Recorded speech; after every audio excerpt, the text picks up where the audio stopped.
السلام عليكم ورحمة الله وبركاته. مرحبا بكم الناس الكل في قناة روتينات سيدة تونسية.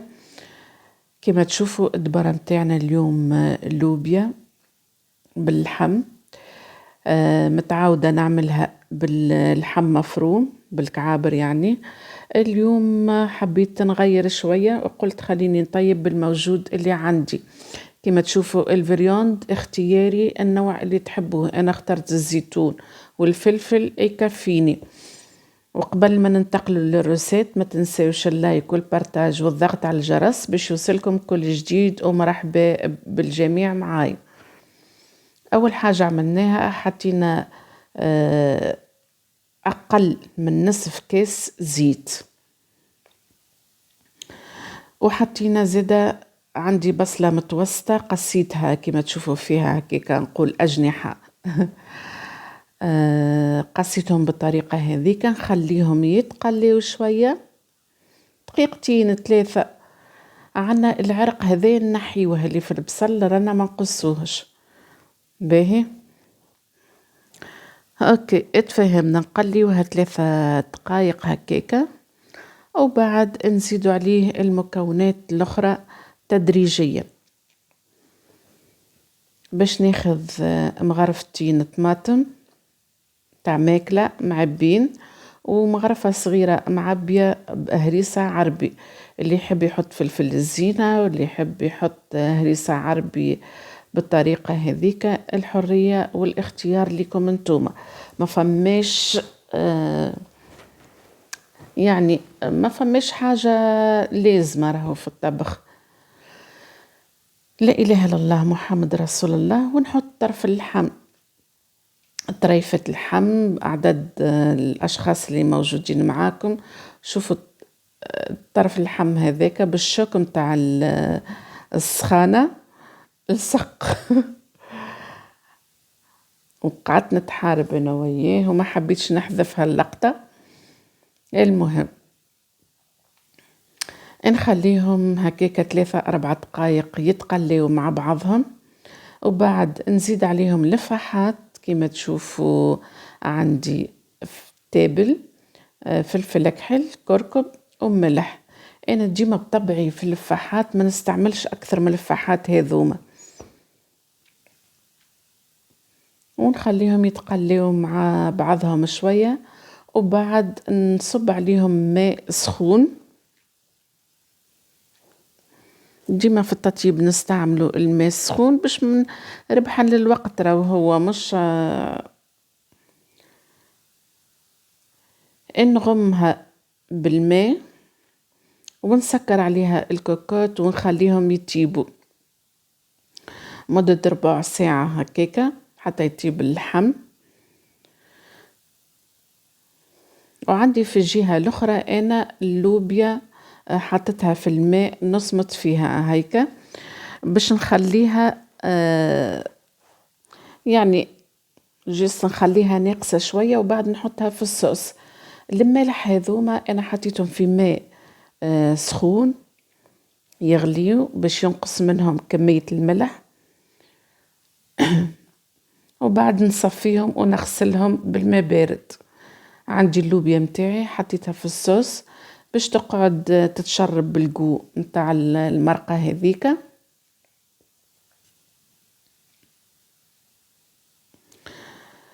نحط الكمية اللي حاجتي بيها بالطبيعة. على احنا العائلة ماهيش كبيرة، راهي 3 أفراد موجودين فيها. ونحط عليهم المالح اللي بالطبيعة كما قلت لكم سمطتهم وغسلتهم بالماء بارد مرة أخرى، ونخليهم مدة 10 دقايق هكاكا. وبعد كما تشوفوا هذه اللوبيا متاعنا، هذا الروتين متاعنا اليوم.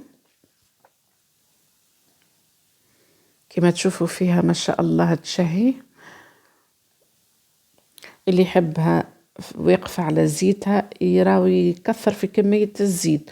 احنا اول حاجة نقتصتوا في الزيت، وثاني حاجة من الناحية الصحية ماذا بينا ما نكثروش الدهون، يعني هذيك الكونتيتي اللي حطيناها تكفي وتوفي.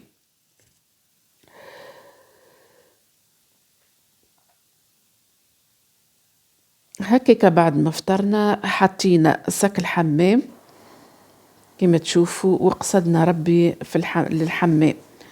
احنا الحمام قريب يعني ماهوش بعيد في كما يقولوا في طريقنا عنا حانوت متاع يبيع الأواني الفخارية حل جديد، عملنا عليه طلة كما تشوفوا ما شاء الله عنده الخير والبركة. اهوكم كلهم ان شاء الله المرة الجاية نصور لكم بالتفصيل.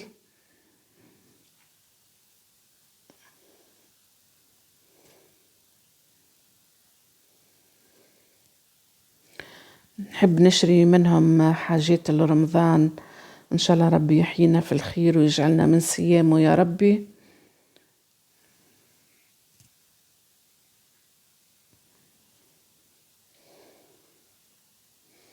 هيكوما محليهم هبلت عليهم انا الفخار هذوكم نموت عليهم. تنجموا راو تعملوهم حتى تحطوا فيهم الشربة، تنجموا تحطوا فيهم حاجة تطيبوها زيادة يعني. ان شاء الله قالت لي هي نجم نطيبهم نطيب فيهم في الفور، وما نعرفش الحقيقة ما جربتش حتى نجربها. خذيت كعبة وبعد قلت خليني تو ناخذ مرة أخرى يعني. شوف محليهم ما شاء الله ربي يبارك لهم في رزقهم.